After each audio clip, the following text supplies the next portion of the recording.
Nous sommes dans les appareils génitaux, dans l'appareil génital de notre lion. Et c'est la partie numéro 5, la tête, le cœur, les poumons, le ventre, le génital, l'appareil génital, c'est le numéro 5 pour le sacrement de l'onction des malades. Le sacrement de l'onction des malades. L'extrême onction, l'extrême action dont je disais hier, quand quelqu'un est malade d'amour.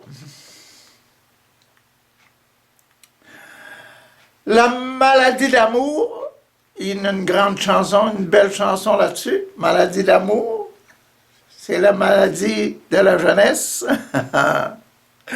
Donc notre lion était jeune et une chose importante qu'hier je n'ai pas osé vous dire parce que notre attention était fixée sur l'entrée à Jérusalem, c'est que l'ânon était le petit d'une ânesse et que personne, sur lequel personne n'est monté. Donc c'était un petit âne, tout jeune, qui n'était pas encore marié. Personne n'était monté dessus aussi. Il était tout jeune. Et pour monter dessus, il fallait l'enfourcher comme on enfourche notre bicycle, notre moto. Ah! Donc, la jeunesse de l'ânon. Et c'était le petit d'une ânesse. Ça veut dire qu'il appartenait à une famille. Et Jésus, en prenant possession du petit de l'ânesse, il prenait possession de son peuple. Le peuple de la famille de l'ânesse. Le papa et la maman de l'âne, du petit âne, il prend possession de tous les enfants. Donc, en entrant à Jérusalem, Jésus prend possession du peuple de Jérusalem. Un autre détail dont je ne vous ai pas parlé hier, mais que vous allez comprendre aujourd'hui, c'est que quand Jésus a voulu enfourcher l'ânon, les apôtres ont couvert l'ânon avec leur manteau. Pierre, Jacques, Jean, Matthieu, ils ont mis leur paletot, leur couvre-vêtement sur l'ânon. Ça donne aussi, pour notre religion, ça donne aussi une idée.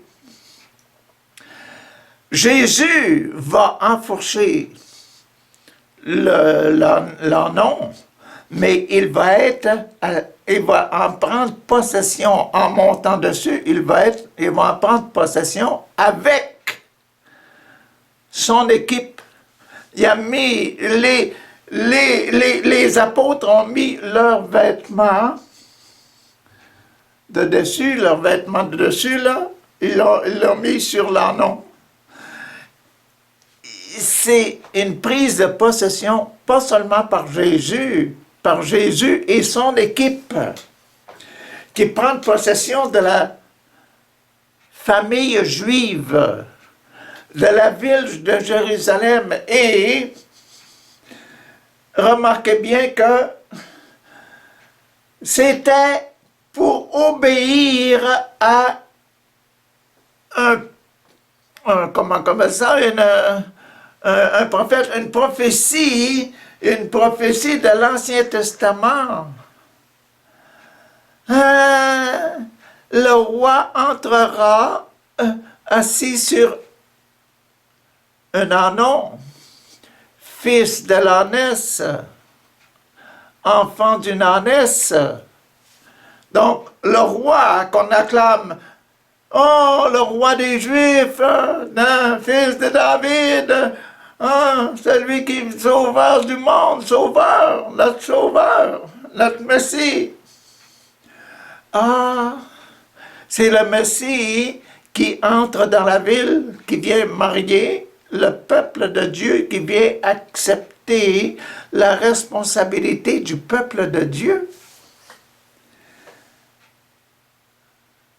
Couvrir l'ânon avec son manteau, ça aussi c'est quelque chose de grand, d'important pour vous autres, là, que vous pouvez comprendre ça aujourd'hui. Maman Marie a dit alors, je ne comprends pas cette affaire-là, qu'est-ce qui va arriver, je ne connais pas d'homme. L'ange dit, ne t'inquiète pas, l'Esprit Saint te couvrira de son ombre. Le manteau des apôtres, là, c'est l'ombre des apôtres. Et c'est sur ça que Jésus va être assis pour entrer dans la ville de Jérusalem. Vous voyez l'importance hier que quand Jésus a accueilli l'ânon pour entrer dans la ville de Jérusalem, il a accueilli toute l'autorité. Il a pris possession du peuple de Dieu. Il se marie avec le peuple de Dieu. Donc, c'était le sacrement du baptême et de la réconciliation. Aujourd'hui, nous entrons dans le sacrement de la confirmation. Le troisième passage est sur la confirmation. Qu'est-ce que Jésus doit confirmer? Hein? Qu'est-ce que vous en pensez? Il doit confirmer son baptême et sa réconciliation. Ah, ça, c'est du spécial. Comment va-t-il le faire? Écoutez, le lendemain, vous voyez, Jésus était rentré, est allé visiter la ville de Jérusalem, entré dans la ville de Jérusalem avec tout le brouhaha et toutes les acclamations, et il est allé au cœur de son épouse. Là, le temple de Jérusalem, il a regardé tout alentour. Et puis, il est allé à Béthanie, parce qu'il était déjà tard l'après-midi quand il a fini toute la procession et toutes ces célébrations-là. Il a quitté. Et là, on est le lendemain matin. Le lendemain, comme il quittait Béthanie, Jésus eut faim. Il eut faim. Il vit de loin un figuier qui avait des feuilles. Il avait un figuier qui avait des feuilles. Il alla regarder s'il trouvait des fruits, s'il pouvait trouver des fruits dans l'arbre, dans le figuier, manger des fruits.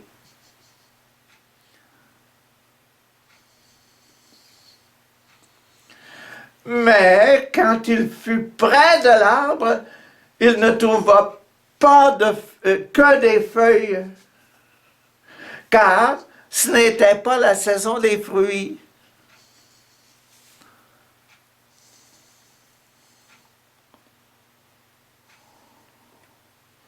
C'est normal, c'est pas le temps des fruits, il n'y aura pas de fruits dans l'arbre. Mais l'arbre, plein de feuilles, tout vert,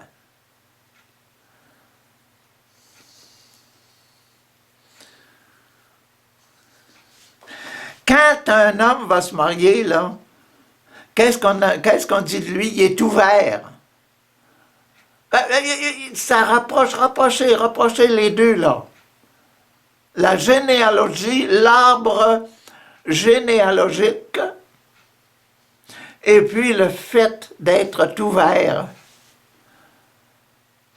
n'avoir jamais produit. Pour Jésus, pour notre lion, n'avoir jamais produit. Il était tout jeune. Ah bon, ça, c'est un peu difficile à accepter, là. Mais c'est ça qui arrive dans le texte. On se dit, oh, l'arbre, il n'y avait pas de fruits dedans, il y avait seulement des feuilles. Mais le petit détail que Marc a mis là, c'était pas le temps des fruits. Ça nous dit quelque chose, mais ça nous fait penser à d'autres choses qui vont nous amener au sacrement de confirmation, parce que Jésus doit confirmer quelque chose.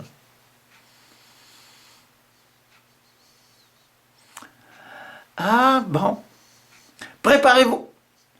Je continue. Ok, je continue. Alors Jésus dit au figuier qu'il n'y avait pas de fruits, que personne ne mange plus jamais de tes fruits.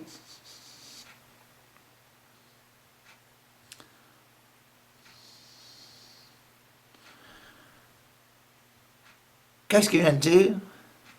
Que personne ne mange plus jamais de tes fruits. Jésus confirme quelque chose. Jésus s'impose à lui-même quelque chose. Il vient d'entrer dans Jérusalem, se marier avec le peuple de Jérusalem, selon le désir de son papa, Dieu. Jésus veut accepter son mariage et que personne ne mange de tes fruits. Oh, réfléchissez, pensez-y un peu. Que personne ne mange de mes fruits, dit Jésus. Mes fruits humains. Ah. Pensez-y un peu, je ne me marierai pas avec une personne en particulier. Et je n'aurai pas d'enfants. Mes enfants ne sont pas de l'ordre naturel. Ce n'est pas cet arbre vert, là, le figuier, là. Ce n'est pas ces figues-là dont je parle, que papa me demande. Vous allez porter des fruits. Ce n'est pas ce genre de fruits-là qu'il faut attendre de moi.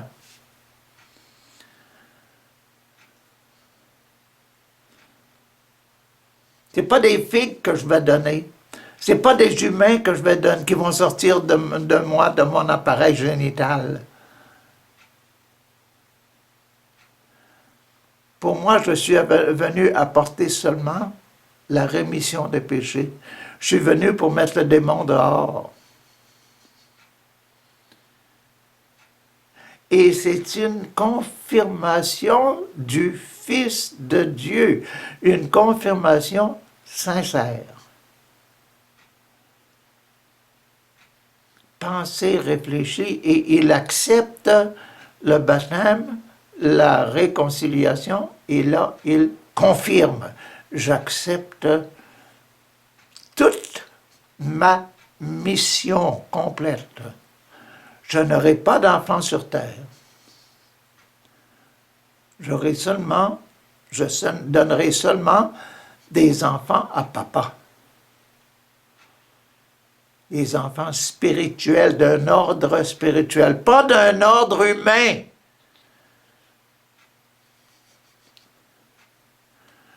Vous voyez la grandeur et la profondeur de ce que Jésus demande à ses ordonnés à ceux qui veulent garder le cœur pur, à ceux qui veulent rester sans péché, parce qu'on est dans le sacrement de la miséricorde. Dans Notre Père, le numéro 5, c'est « Pardonne-nous nos offenses comme nous pardonnons à ceux qui nous ont offensés ». C'est ça. Et ça, que Marc annonce ici. Il ne faut pas attendre de moi le péché. Il faut attendre seulement la grâce de moi. Et c'est ça qui est demandé aux prêtres, aux religieux, aux religieuses.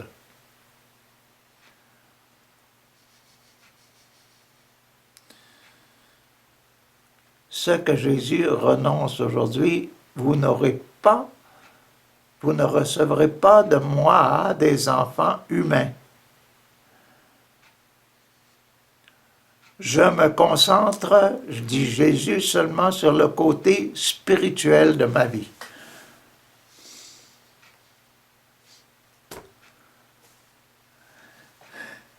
Et ses disciples, en l'entendant dire ça, ils disaient, ah, n'attendez pas de moi des enfants naturels, de l'arbre généalogique.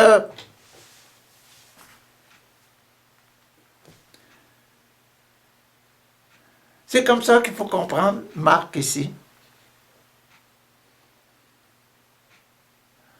C'est beau. C'est humain, fils de Dieu, de vouloir donner des enfants à son Père, mais des enfants qui observent les commandements, comme on disait, dans le cœur du lion, le jeune homme riche, et les apôtres et toute la formation qu'il a donnée dans l'Eucharistie. Là, on est dans l'extrême onction, l'extrême action. Non, je vais m'en priver.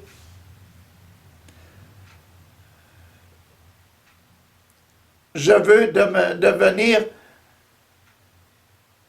un obéissant à l'esprit qui est amour pur, parfait.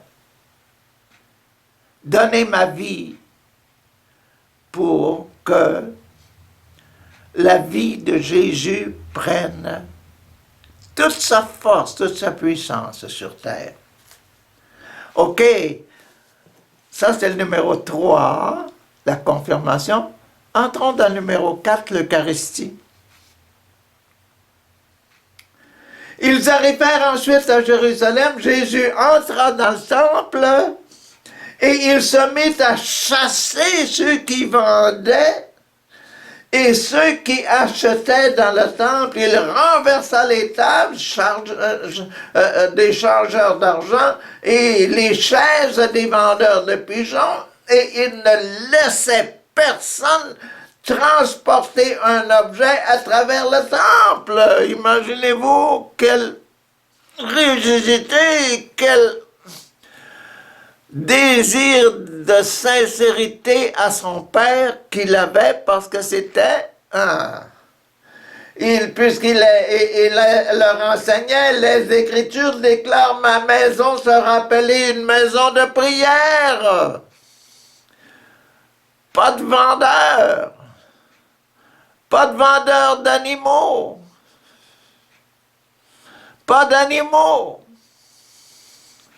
pas d'argent. Ma maison sera appelée une maison de prière pour tous les peuples. Dans les églises du monde entier.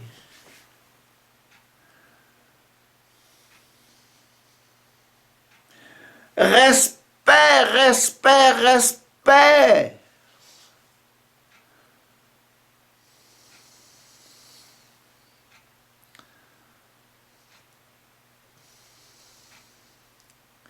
Quand j'étais jeune, parler dans l'église, c'était...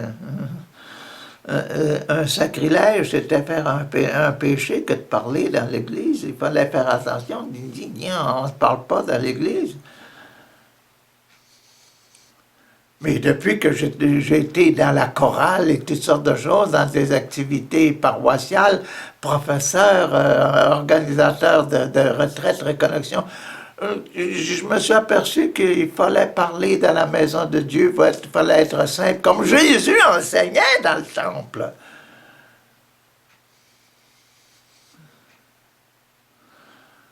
Le gars qui a 38 ans, il a pris son chose dans son matelas, puis il est allé se promener, puis il a rencontré, il a dit, responsables de l'église lui ont demandé qu'est-ce que tu fais là, toi le dimanche, avec en transportant quelque chose. Ben, il est allé voir Jésus dans le temple. Il a essayé de retrouver Jésus. Oui. L'aveugle, quand même, il avait dit, qui t'a guéri, il dit, oui, qui t'a guéri, je ne sais pas, j'étais aveugle.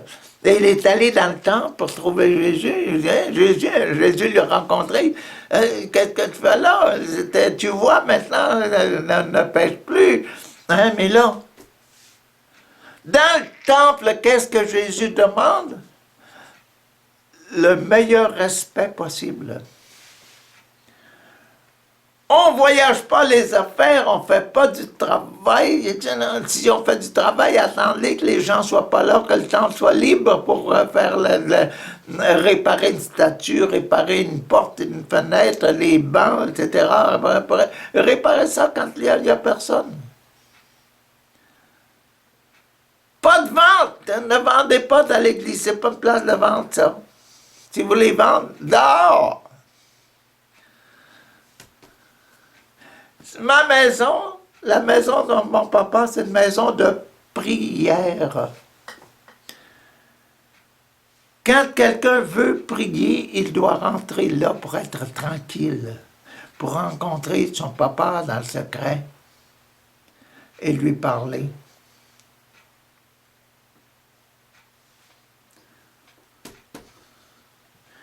Jésus qui vient, qui confirme la loi. Mais les Juifs, eux autres, là, les pharisiens, les gens, les agents du temple, là, ils laissaient passer bien des choses. Hein.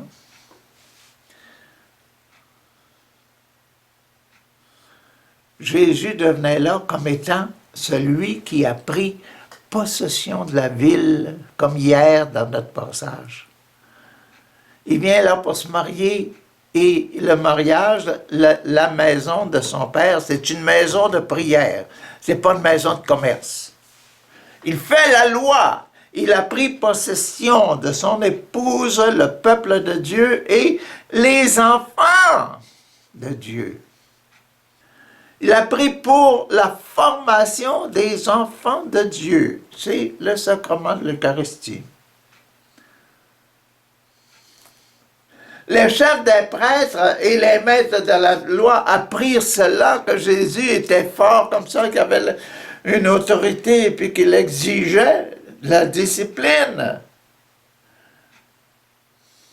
Et ils cherchaient un moyen de le faire mourir Jésus, parce que Jésus prenait leur place. Ce qu'eux autres n'avaient pas le courage de faire, le courage d'exiger du peuple de Dieu, du peuple qui devait adorer et prier Dieu, Jésus le faisait.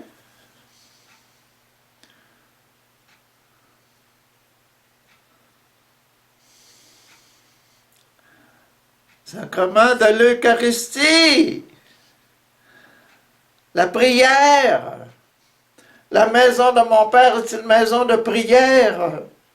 C'est l'Eucharistie, la rencontre, Dieu avec nous et nous avec Dieu. C'est ça qu'est le sacrement de l'Eucharistie.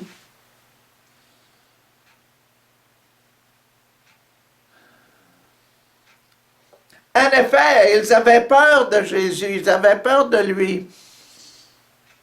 Parce que toute la foule était fortement impressionnée par son enseignement.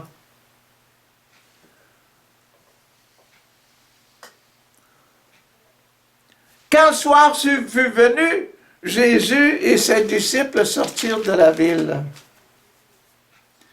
Jésus et ses disciples, le soir, s'en allèrent en dehors de la ville, probablement à Béthanie, à la demeure de Marthe et Marie et Lazare. Probablement là. Et c'est fini pour le numéro 4, c'est-à-dire pour l'Eucharistie. Oh, il me reste encore l'extrême onction. L'extrême onction, Jésus est le figuier desséché. Ah!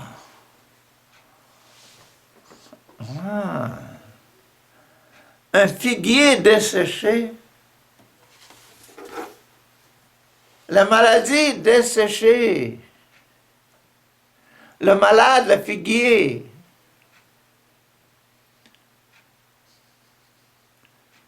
Le figuier qui était ouvert. Tout le matin, le lendemain matin, comme il passait le long du chemin, ils virent le figuier qui était complètement sec jusqu'aux racines.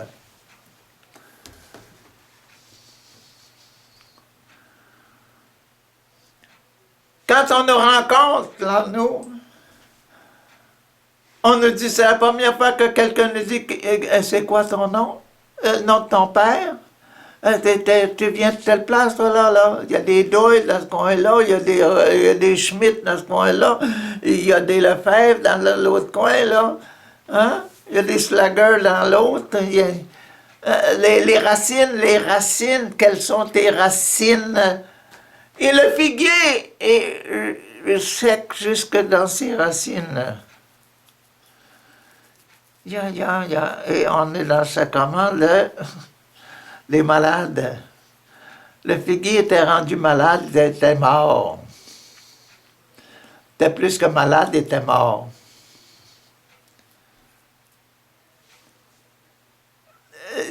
Réfléchissez-y, qu'est-ce qui peut y arriver? Il est mort. Il n'y aura plus de fruits.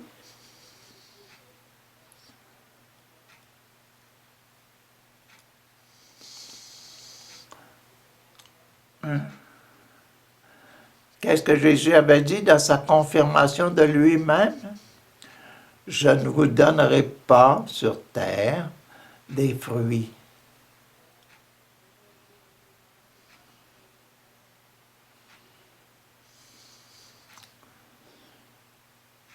Maladie d'amour, si je suis mort, elle est passée. Le temps est passé de donner des fruits. Et on a le sacrement de l'extrême onction. La mort est arrivée pour le pouvoir de donner des fruits naturellement, parce que Jésus avait pris la décision de ne pas porter de fruits. Il avait dit à son Père, il avait dit au monde, il avait dit à ses apôtres, je ne porterai pas de fruits humains. Je n'aurai pas d'enfants sur terre. Yeah.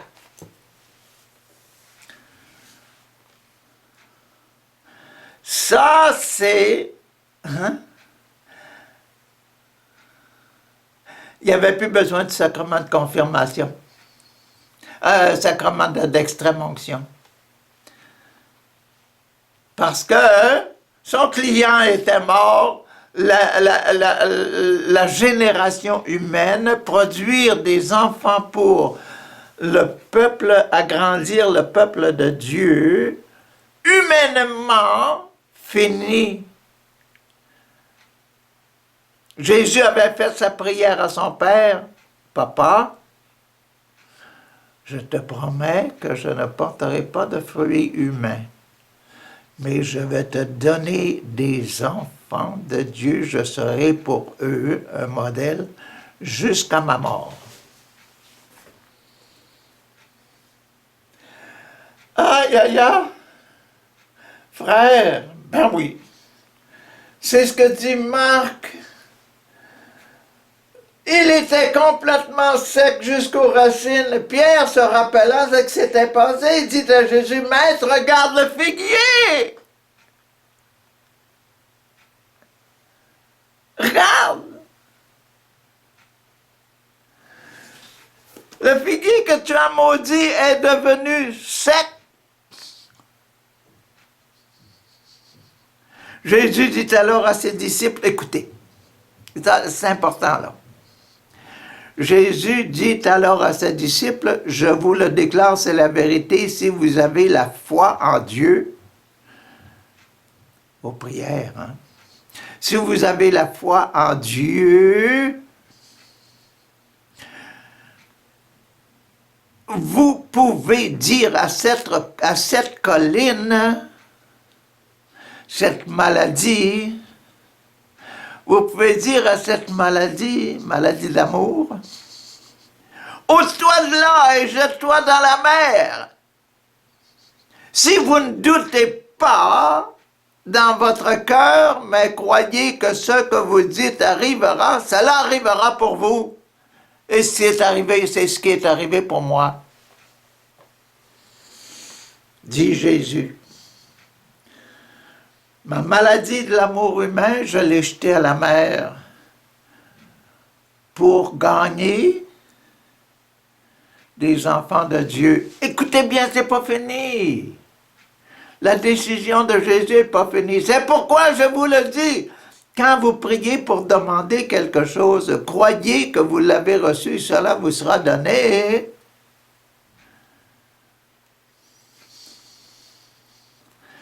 Et quand vous êtes debout pour prier, ça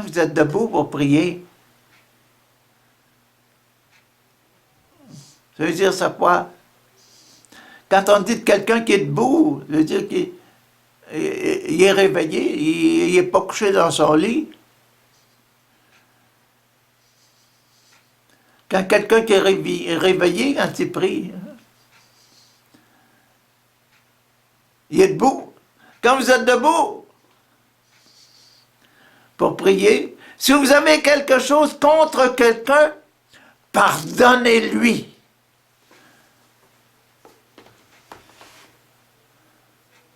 Si vous avez quelque chose contre quelqu'un, pardonnez-lui. Vous voyez quelle est la raison pour laquelle Jésus s'est sevré complètement de son amour humain,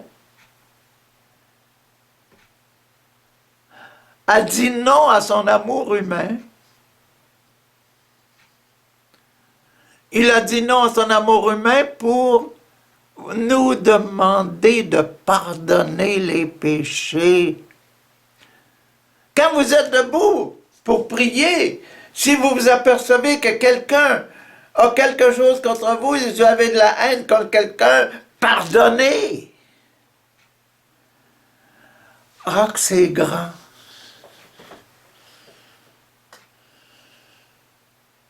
C'est ça qu'il y a dans le génital de notre lion. Oh, le bon lion, le bon Dieu, le bon Jésus. C'est ça qu'il y a dans les génitales. Pardonnez. Pourquoi il a été mis sur la croix? Pour enlever les péchés du monde.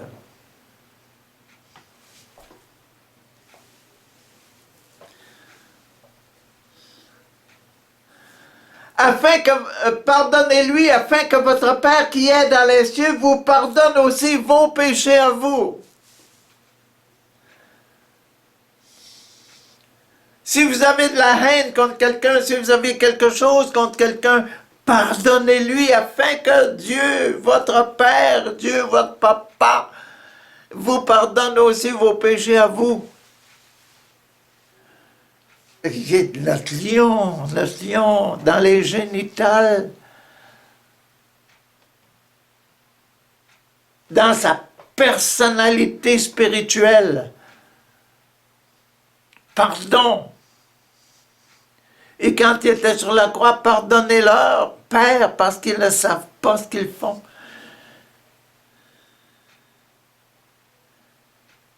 Il était plus que debout, il était même élevé dans la croix quand il a dit ça.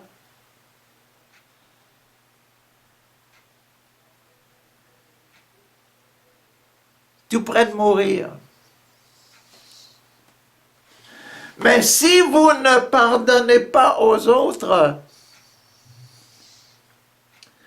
votre Père qui est dans les cieux ne vous pardonnera pas non plus vos péchés.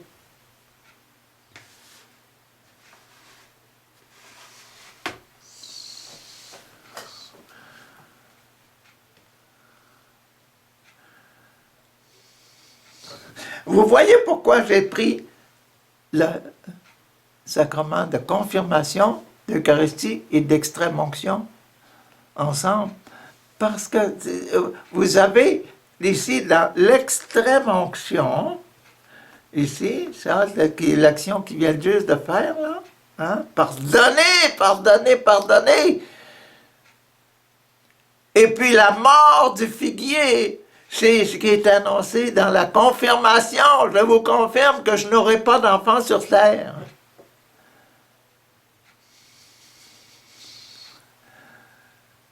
Ah, que c'est marqué, funny.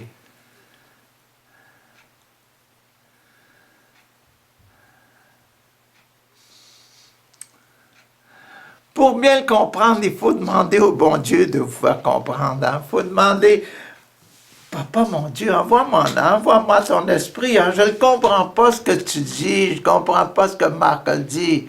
Envoie-moi l'Esprit Saint.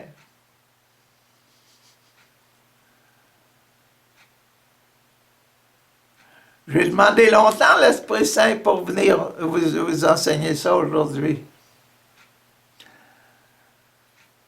Et je crois qu'il a réussi. Je crois qu'il a réussi. Demain, aujourd'hui, on a vu la confirmation, l'Eucharistie et l'extrême-onction. Demain, l'ordre et le mariage. Vous étiez dans le génital de notre lion. Dans l'identité physique, l'identité généalogique de notre lion. La génération, donner des enfants. Demain, qu'est-ce qu'il y aura là-dedans? Bonne journée!